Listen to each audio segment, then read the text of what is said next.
السلام علیکم ورحمۃ اللہ وبرکاتہ۔ جج صاحب کی تیز رفتار گاڑی نے ایک فالودے کی ریڑھی الٹ ڈالی۔ فالودہ سڑک پر بہہ گیا۔ جج صاحب نے الٹا ریڑھی والے کو ڈانٹا اور ہرجانہ مانگا۔ غریب ریڑھی والے نے خاموشی سے اپنی جیب سے کچھ سکے نکالے تو ساتھ ہی ایک پرانی تصویر بھی گر گئی۔ جج صاحب نے وہ تصویر اٹھائی تو ان کے ہاتھ کانپنے لگے۔ تصویر میں دو نوجوان کھڑے ہوئے تھے۔ ایک جج صاحب خود تھے اور دوسرا ان کا وہ بھائی جو میلے میں کہیں گم ہو گیا تھا۔ جج صاحب نے ریڑھی والے کے چہرے کو غور سے دیکھا تو جون کے مہینے کی وہ دوپہر کسی عذاب سے کم نہیں تھی، جب آسمان سے سورج کی شعائیں نہیں بلکہ آگ کے گولے برس رہے تھے۔ زمین کا سینہ تپ کر تانبا بن چکا تھا اور فضا میں لو کے تھپیڑے ایسے چل رہے تھے جیسے کسی بھٹی کا منہ کھول دیا گیا ہو۔ لاہور کی وسیع و عریض سڑکوں پر ٹریفک کا شور تو تھا، مگر گرمی کی شدت نے ہر جاندار کو نڈھال کر رکھا تھا۔ سڑک کے کنارے لگے ہوئے درخت بھی بے جان اور مرجھائے ہوئے محسوس ہو رہے تھے، اور پرندے بھی کہیں گھنی چھاؤں میں شاخوں میں چھپ کر سورج کے ڈھلنے کا انتظار کر رہے تھے۔ اس قیامت خیز گرمی میں جہاں عام آدمی کا سانس لینا دشوار تھا، وہیں ایک سیاہ رنگ کی چمچماتی ہوئی انتہائی مہنگی اور جدید ترین گاڑی سڑک کا سینہ چیرتی ہوئی پوری رفتار سے رواں دواں تھی۔ یہ گاڑی جسٹس وقار احمد کی تھی، جو ہائی کورٹ کے ایک انتہائی سخت گیر اور اصول پرست جج مانے جاتے تھے۔ گاڑی کا اندرونی ماحول باہر کی دنیا سے بالکل مختلف تھا۔ طاقتور ایئر کنڈیشنز نے گاڑی کے کیبن کو کشمیر کی وادی بنا رکھا تھا۔ ہلکی ہلکی خوشبو فضا میں رچی بسی ہوئی تھی، اور ساؤنڈ سسٹم پر دھیمی آواز میں ایک کلاسیکل میوزک کی چل رہی تھی جو جسٹس وقار کے اعصاب کو پرسکون رکھنے کی کوشش کر رہی تھی۔ جسٹس وقار پچھلی سیٹ پر بیٹھے فائلز کا مطالعہ کر رہے تھے۔ ان کی عمر 50 کے لگ بھگ تھی۔ چہرے پر سنجیدگی اور وقار تھا۔ آنکھوں میں وہ سختی تھی جو برسوں مجرموں کو سزائیں سنانے اور قانون کی بالادستی قائم رکھنے کی وجہ سے پیدا ہو جاتی ہیں۔ انہوں نے سفید کلف لگا کر کرتا شلوار اور اس پر سیاہ واسکٹ پہن رکھی تھی جو ان کے منصب کی عکاسی کر رہی تھی۔ وہ آج صبح سے ہی کچھ الجھن کا شکار تھے۔ عدالت میں کئی پیچیدہ کیسز کی سماعت کی وجہ سے ان کا مزاج قدرے برہم تھا۔ انہیں دنیا کے ہر کام میں ڈسپلن اور ترتیب پسند تھی، اور ذرا سی بھی بے قاعدگی انہیں شدید غصہ دلا دیتی تھی۔ ڈرائیور انتہائی احتیاط سے گاڑی چلا رہا تھا، کیونکہ وہ جانتا تھا کہ صاحب کو تیز بریک یا جھٹکا لگنا سخت ناپسند ہے۔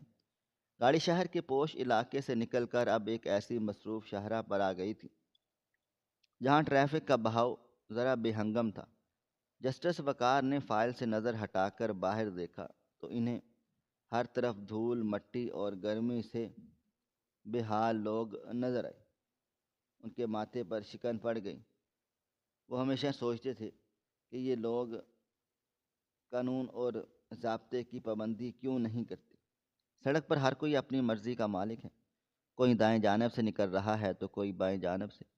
یہ بے ہنگم ہجوم ان کے اندر کی ترتیب کو خراب کر دیتا تھا۔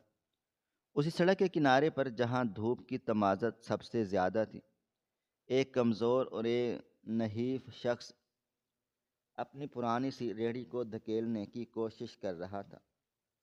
یہ رحمت دین تھا، ایک 50 سالہ غریب فالودہ فروش جس کی زندگی کی کل کائنات یہ لکڑی کی ریڑھی اور اس پر سجا ہوا شیشے کا وہ شوکیس تھا جس میں فلودے کا سامان رکھا گیا تھا۔ رحمت دین کے چہرے پر زمانے کی سختیاں تحریر تھیں۔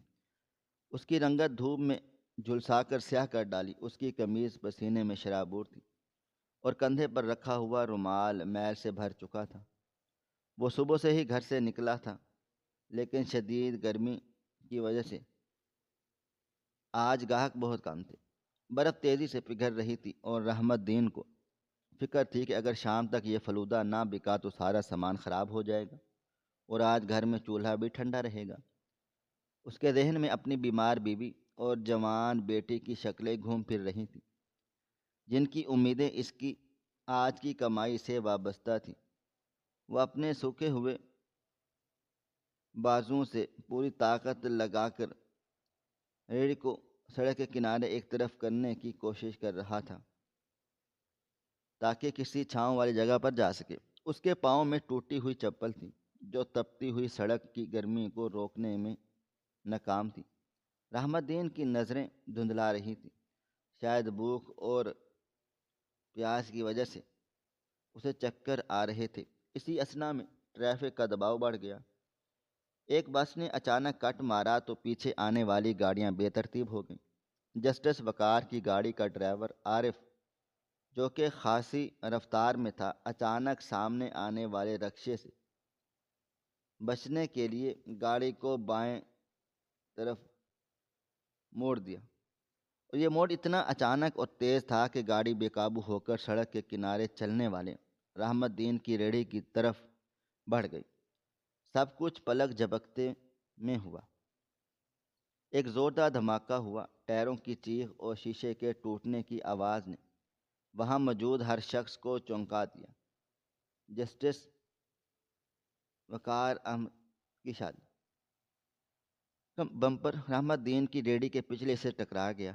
ٹکر اتنی شدید تھی کہ لکڑی کا وہ پرانی ریڑھی ہوا میں اچھلی اور الٹ گئی۔ شیشے کا وہ شوکیس جس میں رحمت دین کی روزی روٹی سجی تھی چکنا چور ہو گیا۔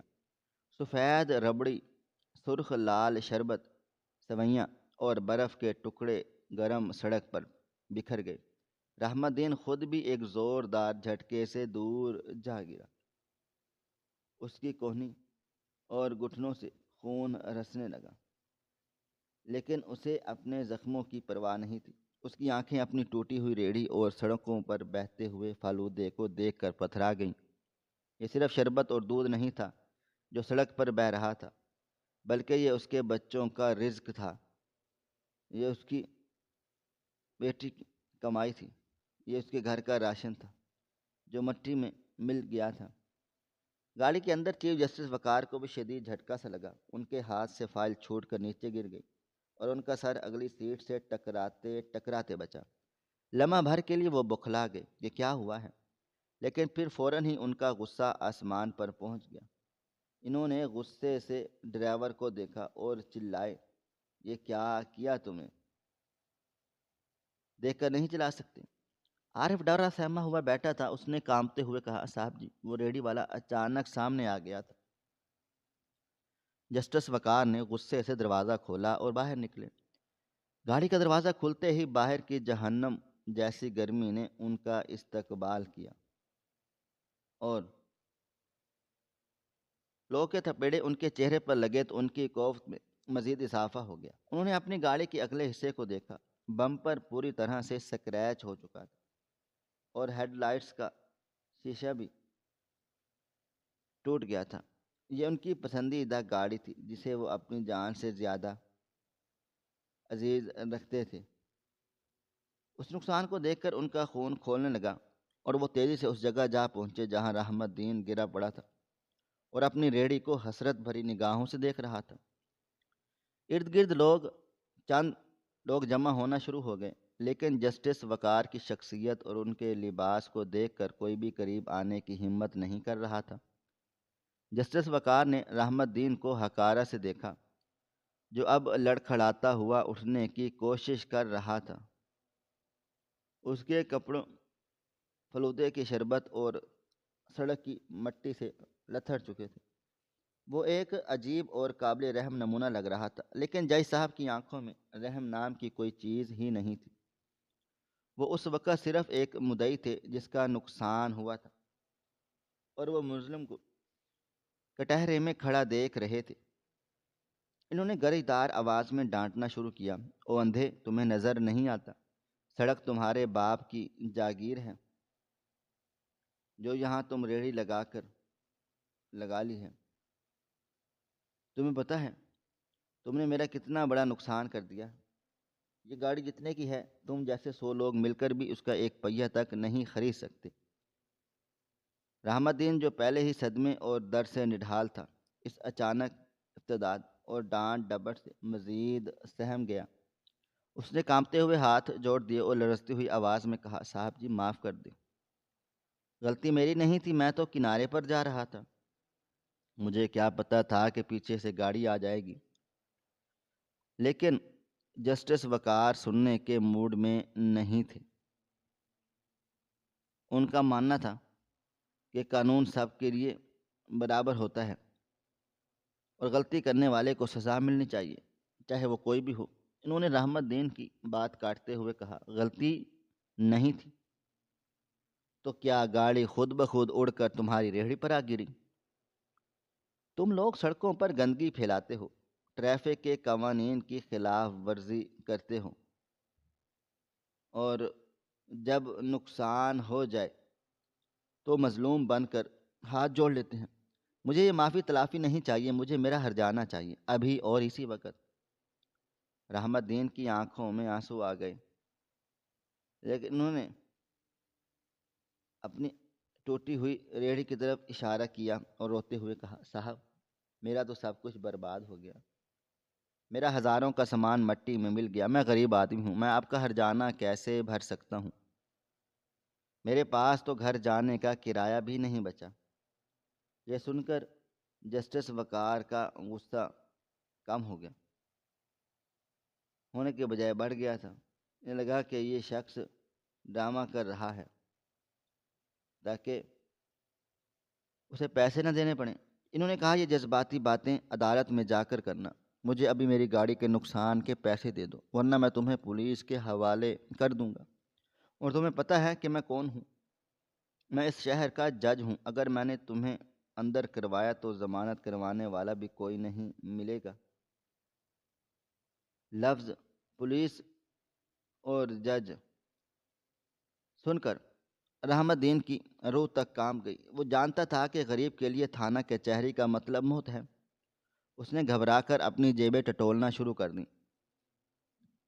اس کی جیب میں سے صبح سے ہونے والی کل کمائی کے کچھ سکے اور چند میلے کچیلے نوٹ نکلے تھے، اور اس نے کانپتے ہاتھوں سے اپنے وہ سب کچھ نکالا۔ یہ کل ملا کر کوئی شاید 300 یا 400 ہوں گے۔ اس نے ہتھیلی چیف جسٹس وقار کے سامنے پھیلا دی اور گڑ گڑاتے ہوئے کہا، صاحب میرے پاس بس یہی ہے، واللہ اس کے سوا میرے پاس کچھ بھی نہیں ہے، ایک پھوٹی کوڑی بھی نہیں ہے، آپ یہ رکھ لیں اور مجھے جانے دیں، اللہ تعالیٰ آپ کو اور دے گا۔ جسٹس وقار نے ان کے میلے سکوں اور مڑے توڑے ہوئے نوٹوں کو دیکھا تو ان کے چہرے پر تضحیک کی ایک لہر دوڑ گئی۔ انہوں نے سوچا کہ یہ میرے ساتھ مذاق کر رہا ہے، میری لاکھوں کی گاڑی کے نقصان کا بدلہ یہ چند سکے۔ انہوں نے غصے سے رحمت الدین کے ہاتھ کو جھٹکا دیا۔ اس جھٹکے سے رحمت الدین کا توازن بگڑ گیا تھا اور اس کے ساتھ میں ہاتھ میں موجود سکے اور نوٹ سڑکوں پر چھن سے گر گئے۔ سکوں کی کھنکھناہٹ کے ساتھ ایک اور چیز بھی رحمت الدین کی جیب یا مٹھی سے نکل کر زمین پر جا گری۔ یہ ایک چھوٹی سی پرانی بلیک اینڈ وائٹ تصویر تھی جو شاید اس نے بہت سالوں سے سنبھال کر رکھی ہوئی تھی، اور وہ تصویر ہوا کے دباؤ سے اڑتی ہوئی سیدھی جسٹس وقار کے جوتوں کے پاس جا گری۔ رحمت الدین کی چیخیں نکل گئیں۔ وہ پیسوں کے لیے نہیں بلکہ اس تصویر کے لیے تڑپا۔ وہ فوراً سے زمین پر جھکا تاکہ تصویر اٹھا سکے۔ میری تصویر میرے بھائی کی نشانی، لیکن چیف جسٹس نے کی نظر اس کی تصویر پر پڑ چکی۔ تپتی ہوئی دوپہر پر سڑک پر پڑی وہ تصویر دھوپ میں چمک رہی تھی۔ اس میں دو چھوٹے بچے نظر آ رہے تھے، دونوں نے دیہاتی میلے کے کپڑے پہن رکھے تھے۔ ایک بچے نے کرتا پہنا ہوا تھا اور دوسرے نے ایک شرارت بڑی مسکراہٹ کے ساتھ اس کے کندھے پر ہاتھ رکھا ہوا تھا، اور پیچھے ایک بڑا سا جھولا، فیرس وہیل نظر آ رہا تھا۔ یہ کوئی عام تصویر نہیں تھی، یہ تصویر چیف جسٹس وقار کے ذہن میں ایک دھماکے کی طرح لگی۔ ان کا ہاتھ جو غصے سے اٹھا ہوا تھا وہیں فضا میں معلق ہو گیا۔ ان کی نظریں اس تصویر پر جم گئیں۔ دنیا کا سارا شور، ٹریفک کی آواز، گرمی کی سردی گرمی کی شدت، سب کچھ برداشت ہو گیا تھا اور غائب بھی ہو گیا۔ پھر بات چیف جسٹس نے وقار چک کر تصویر اٹھا لی۔ رحمت دین جو تصویر اٹھانے کے لیے ہاتھ بڑھا ہی رہا تھا، سہم کر پیچھے ہٹ گیا۔ اسے لگا شاید جج صاحب نے اب اس تصویر کو بھی پھاڑ دیں گے۔ جسٹس وقار نے تصویر کو قریب سے دیکھا۔ ان کے ہاتھ جو ہزاروں فیصلے پر دستخط کرتے ہوئے کبھی نہیں کانپے تھے، اس وقت سوکھے پتوں کی طرح لرز رہے تھے۔ ان کا سانس سینے میں اٹک گیا تھا۔ یہ تصویر تو وہی تصویر تھی جو ان کے بچپن کی البم سے غائب تھی۔ نہیں، یہ وہ تصویر تھی جو ان کے پاس بھی تھی، بالکل ایسے ہی زاویے سے کھینچی ہوئی۔ یہ تصویر 30 سال پرانی تھی، جب وہ 7 سال کے تھے اور ان کا بڑا بھائی 10 سال کا تھا۔ یہ تصویر ان کے گاؤں کے میلے میں کھینچی گئی تھی، وہی دن جب ان کی زندگی ہمیشہ ہمیشہ کے لیے بدل گئی تھی۔ جسٹس وقار کا دل زور زور سے دھڑکنے لگا۔ ان کے ذہن میں ماضی کی طرح فلم چلنے لگی۔ وہ دن جب وہ میلے میں کھو گئے تھے، یا شاید ان کا بھائی کھو گیا تھا۔ نہیں، وہ تو بہت چھوٹے تھے۔ انہیں یاد تھا کہ بھیڑ بہت زیادہ تھی، بھگدڑ مچی ہوئی تھی، اور ان کا ہاتھ ان کے بھائی سے بھی چھوٹ گیا تھا۔ وہ روتے رہ گئے، پکارتے رہ گئے، بھیا بھیا، لیکن بھیا کہیں نہ ملے۔ پھر انہیں ایک بہت امیر بے اولاد جوڑے نے گود لے لیا، جنہیں انہیں پڑھایا لکھایا، وقار احمد بنایا اور جج کے عہدے تک پہنچا دیا۔ وہ اپنے ماضی کو، اپنے گاؤں کو اور اپنے اس بچھڑے ہوئے بھائی کو ایک دھندلا خواب سمجھ کر بھلا چکے تھے، لیکن یہ تصویر آج اس خوبیب کی حقیقت بنا کر ان کے سامنے لے آئی۔ جسٹس وقار نے اپنی بھیگی ہوئی آنکھوں کو صاف کیا اور تصویر سے نظر ہٹا کر سامنے کھڑے ہوئے اس بوڑھے، لاچار اور خستہ حال ریہڑی والے کو دیکھا۔ اب وہ اسے ملزم یا مجرم کی نظر سے نہیں دیکھ رہے تھے، بلکہ ایک تفتیشی نظر سے دیکھ رہے تھے جو سچ کی تلاش میں تھی۔ انہوں نے رحمت دین کے چہرے کے نقوش کا جائزہ لینا شروع کر دیا۔ وہ دھوپ سے جھلسی ہوئی پیشانی اور وہ غمگین آنکھیں، وہ کانپتے ہوئے ہونٹ، کیا ان میں کوئی شناسا جھلک تھی؟ کیا یہ وہی چہرہ تھا جو بچپن میں انہیں اپنی گود میں اٹھایا کرتا تھا؟ جسٹس وقار کی نگاہ رحمت دین کی دائیں آنکھ کے اوپر ماتھے پر موجود ایک پرانے زخم کے نشان پر پڑی۔ یہ ایک کٹ کا نشان تھا۔ چیف جسٹس وقار کے دل و دماغ میں یادداشت کا ایک اور دروازہ کھلا۔ انہیں یاد آیا کہ بچپن میں جب وہ کرکٹ کھیل رہے تھے تو ان کی وجہ سے ان کے بڑے بھائی کو چوٹ لگ گئی تھی اور ماتھے سے خون نکل آیا تھا۔ کیا یہ وہی نشانات ہیں؟ جسٹس وقار کا مطلب خشک ہونے کا تھا۔ انہوں نے بڑی مشکلوں سے تھوک نکلا اور اپنی لرزتی ہوئی آواز میں کہا، جب جج کی نہیں بلکہ خوفزدہ انسان کی آواز تھی۔ پوچھا، یہ تصویر تمہارے پاس کہاں سے آئی؟ رحمت دین جو جج صاحب کی بدلتی ہوئی کیفیت دیکھ کر حیران اور پریشان تھا، اسے سمجھ نہیں آ رہی تھی کہ صاحب کو کیا ہوا ہے۔ اس نے ڈرتے ڈرتے کہا، صاحب جی، یہ میرے چھوٹے بھائی کی تصویر ہے۔ آج سے 30 سال پہلے وہ میلے میں گم ہو گیا تھا۔ بس یہی ایک نشانی ہے میرے پاس۔ میں اسے ہمیشہ اپنے سینے سے لگا کر رکھتا ہوں کہ شاید کبھی وہ مجھے مل جائے، شاید اللہ تعالیٰ ہم دونوں بھائیوں کو ملا دیں۔ رحمت دین کی آواز میں ایک ایسا درد تھا جس نے جسٹس وقار کے دل کو چیر کر رکھ دیا۔ اس نے مزید کہا، لوگ کہتے ہیں کہ وہ مر گیا ہوگا یا کسی نے اغوا کر لیا ہوگا، لیکن میرا دل کہتا ہے کہ میرا وقار زندہ ہے۔ میں اسی کی تلاش میں گاؤں چھوڑ کر شہر آیا تھا۔ میں نے سوچا تھا کہ شہر بڑا ہے، شاید وہ یہاں کہیں ہو۔ میں ہر روز یہ ریڑھی لے کر سڑکوں پر اس لیے گھومتا ہوں کہ شاید کسی موڑ پر مجھے میرا بھائی مل جائے۔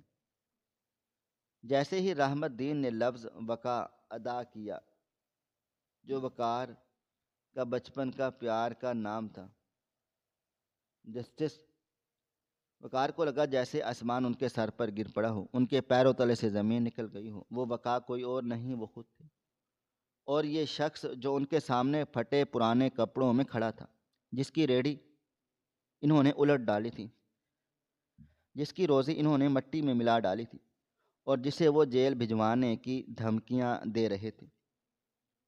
یہ کوئی معمولی ریڑھی والا نہیں تھا، یہ ان کا وہ سگا بھائی تھا جس نے انہیں بچانے کے لیے اپنا ہاتھ چھڑایا تھا تاکہ وہ بھیڑ میں کچلے نہ جائیں۔ جسٹس وقار کے ہاتھ سے تصویر چھوٹ گئی اور وہ وہیں سڑک پر گر گئے۔ انہیں ہوش نہیں ہوئے، بلکہ وہ اس بوجھ کو سہارا نہیں دے سکے جو سچائی نے ان کے کندھوں پر ڈال دیا تھا۔ ان کے منہ سے بے اختیار ایک چیخ نکلی جو لفظوں سے آ رہی تھی۔ یہ خون کی پکار تھی جو 30 سال بعد سنی گئی تھی، لیکن کس حال میں کہ ایک بھائی تخت پر بیٹھا ہوا تھا اور دوسرا خاک پر، اور تخت والے نے خاک والے کو روند ڈالا تھا۔ ارد گرد کھڑے لوگ حیران تھے کہ اس سخت گیر جج کو کیا ہو گیا ہے، اور ڈرائیور عارف بھی بھاگتا ہوا آیا۔ سر کیا ہوا؟ لیکن جسٹس وقار نے ہاتھ کے اشارے سے اسے روک دیا۔ ان کی نظریں صرف رحمت دین کے چہرے پر جمی تھیں۔ ان کی آنکھوں سے آنسوؤں کا سیلاب رواں دواں تھا جو رکنے کا نام نہیں لے رہا تھا۔ رحمت دین بھی گھبرا گیا اور آگے بڑھ کر بولا، صاحب، میں آپ کو کیوں روکوں گا؟ آپ جا رہے ہیں، آپ جائیں، مگر آپ کی تصویر بری لگی تو میں پھاڑ دیتا ہوں، لیکن آپ روئیں مت، آپ بڑے لوگ ہیں، آپ کے آنسو اچھے نہیں لگتے۔ یہ جملہ جسٹس وقار کے لیے کسی خنجر سے کم نہ تھا۔ بڑے لوگ، انہوں نے سوچا کہ میں کتنا چھوٹا آدمی ہوں۔ میں نے اپنے ہی بھائی کو بھکاری سمجھا، میں نے اس کے وقار کو مجروح کیا، میں نے اس کی غربت کا مذاق اڑایا۔ جسٹس وقار نے کانپتے ہاتھوں سے رحمت دین کے وہ ہاتھ پکڑ لیے جو ابھی تک جڑے ہوئے تھے، معافی مانگنے کے لیے۔ ان ہاتھوں میں محنت کے چھالے تھے اور جج صاحب کے میں ندامت کا پسینہ۔ کہانی کے اس موڑ پر جیسے وقت تھم سا گیا ہو، سڑک کا شور، گرمی کی شدت، سب کچھ بے معنی ہو گیا تھا۔ صرف دو بھائی تھے، ایک مجرم بنا کھڑا تھا اور دوسرا منصف بنا کھڑا تھا، حالانکہ وہ ملزم تھا۔ قدرت نے کیسا کھیل عجیب کھیلا کہ خون کو خون سے ٹکرا دیا، لیکن پہچان کے لیے ایک حادثے کا بہانہ بنایا۔ جسٹس وقار کے لب ہلے، وہ کچھ کہنا چاہتے تھے، وہ پکارنا چاہتے تھے، بھائی جان، میں ہوں آپ کا وقا، لیکن ان الفاظ کے حلق میں پھلک پھنس کر رہ گئے۔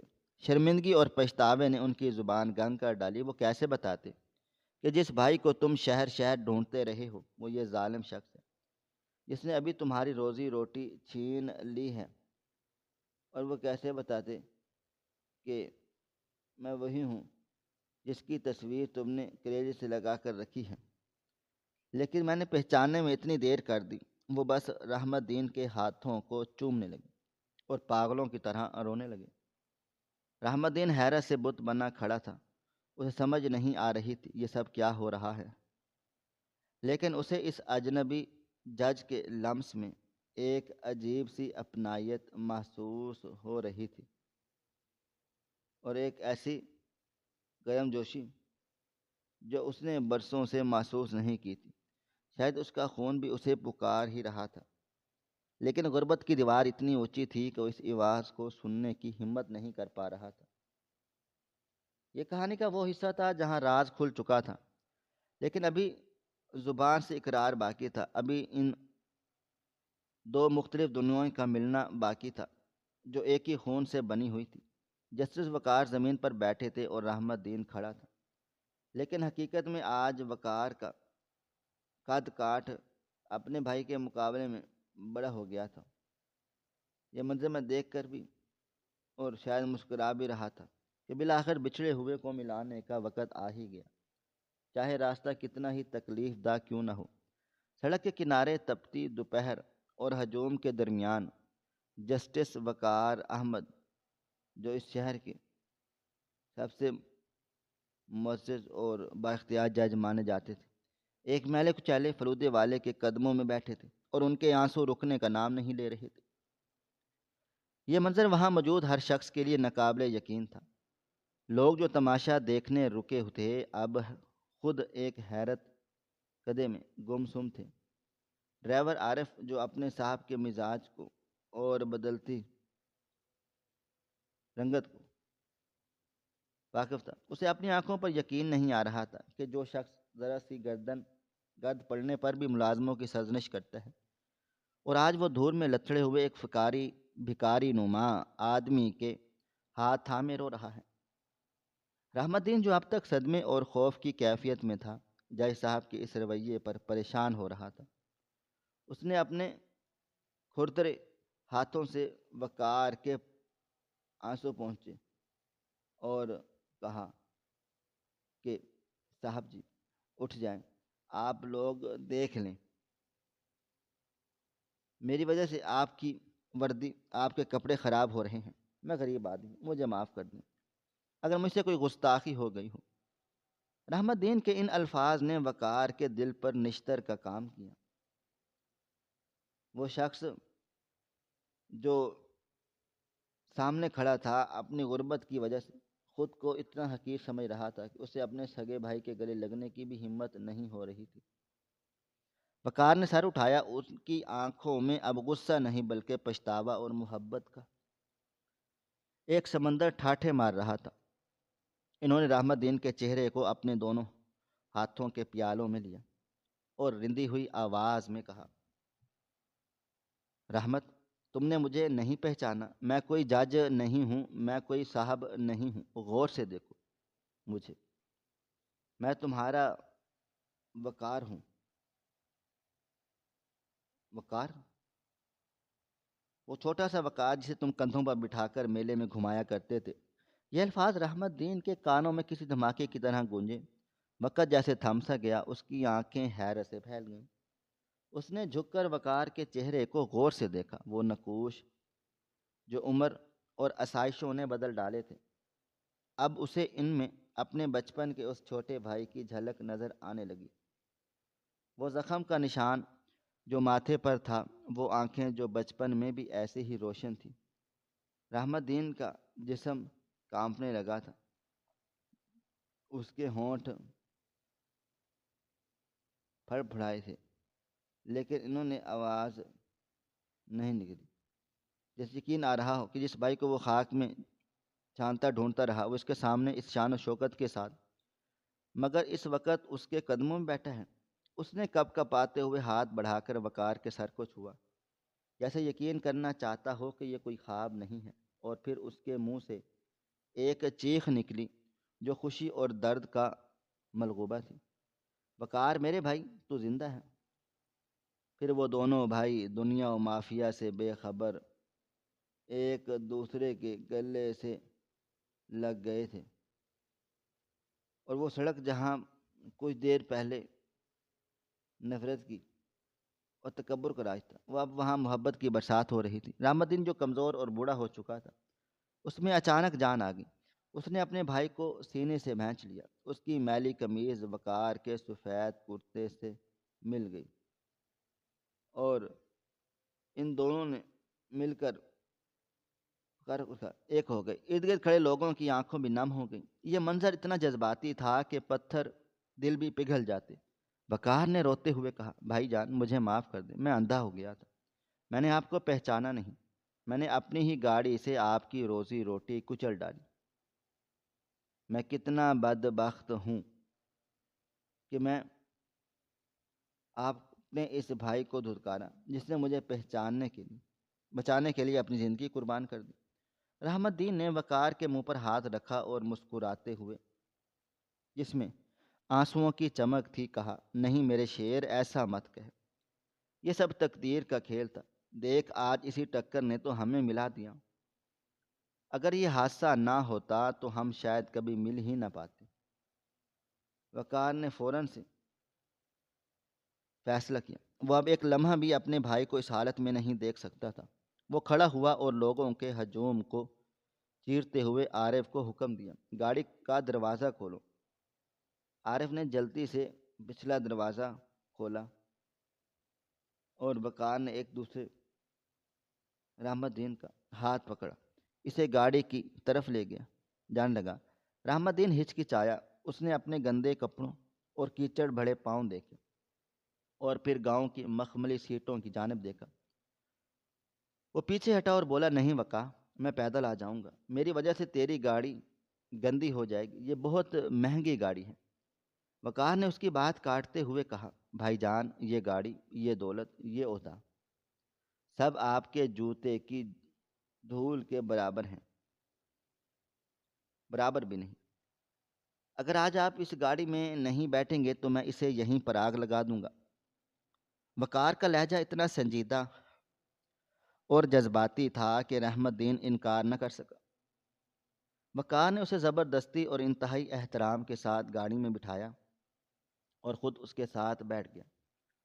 اس نے عارف سے کہا کہ گھر چلو اور یاد رکھنا، آج گاڑی میں کوئی فالودے والا نہیں، میرا بڑا بھائی بیٹھا ہے۔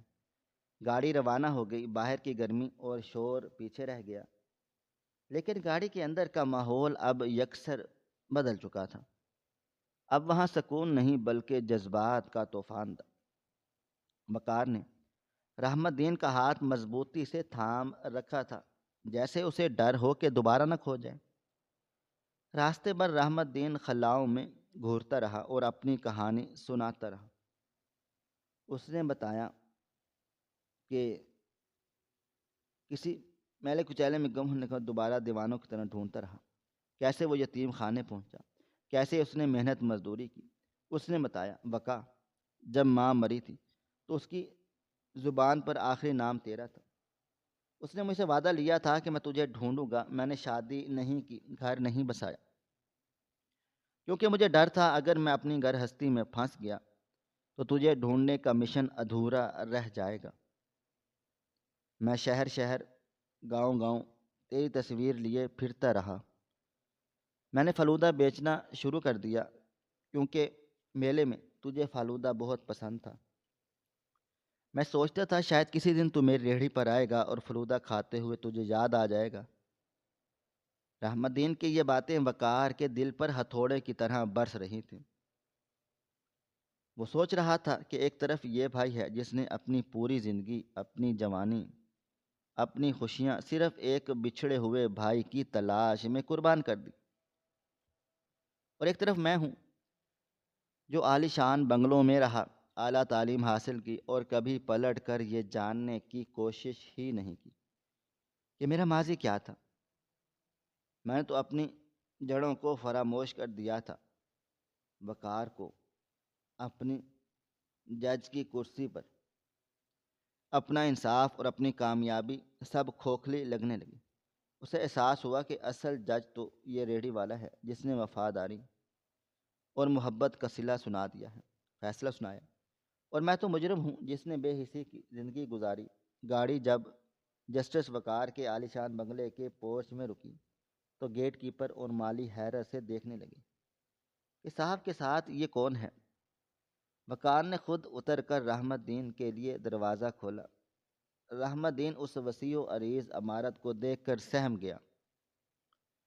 اسے اپنی حیثیت کا احساس شدت سے ہونے لگا، لیکن وقار صاحب نے اسے سنبھالا دیا اور اندر داخل ہوتے ہی وقار کی بیوی اور بچے لاؤنج میں موجود تھے۔ وہ اپنے شوہر کے ساتھ اس حلیے والے شخص کو دیکھ کر حیران رہ گئے۔ بیگم وقار نے ناگواری سے ناک پر رومال رکھا اور پوچھا، وقار، یہ کون ہے اور آپ اسے گھر کے اندر کیوں لائے ہیں؟ اسے باہر سرونٹ کوارٹر میں بٹھاتے۔ وقار نے اپنی بیوی کی طرف ایک غضبناک نگاہ ڈالی اور اونچی آواز میں کہا، خبردار، اگر کسی نے بھی ان کی شان میں گستاخی کی، اور یہ کوئی بیکاری نہیں ہے، یہ میرے بڑے بھائی صاحب ہیں، یہ میرا خون ہے، اگر آج میں زندہ ہوں تو اس مقام پر ہوں تو یہ انہیں کی کام قربانیوں کا نتیجہ ہے۔ پھر وقار نے اپنے بچوں کو بلایا اور کہا، آؤ اپنے تایا جان کے قدم چھوؤ، یہ وہ عظیم انسان ہیں جس کی وجہ سے تمہارا باپ آج جج ہے۔ گھر کا ماحول یکسر بدل گیا۔ وقار خود رحمت دین کو اپنے باتھ روم میں لے گیا اور اپنے ہاتھوں سے اسے نہلایا دھلایا، اپنے بہترین کپڑے اسے پہنائے۔ جب رحمت دین نہا دھو کر اور صاف ستھرے کپڑے پہن کر باہر آیا تو اس کے چہرے کا نور دیکھنے والا تھا۔ اگرچہ اس کے چہرے پر جھریاں تھیں، لیکن آنکھوں میں ایک ایسا سکون تھا جو 30 سال کی تھکن اترنے کے بعد آیا تھا۔ کھانے کی میز پر طرح طرح کے کھانے لگے ہوئے تھے اور چلیں گے وقار نے اپنے ہاتھوں سے رحمت دین کو نوالے بنا کر کھلائے۔ رحمت دین کھاتے کھاتے بار بار وقار کو دیکھتا اور اللہ تعالیٰ کا شکر ادا کرتا۔ اس نے کہا، وقار، آج میرا فلودہ تو بہہ گیا، لیکن اللہ تعالیٰ نے جو مجھے فلودہ کھلا دیا ہے اس کا ذائقہ جنت کے جیسا ہے۔ رات گئے جب سب سو گئے تو وقار رحمت دین کے پاس بیٹھا تھا۔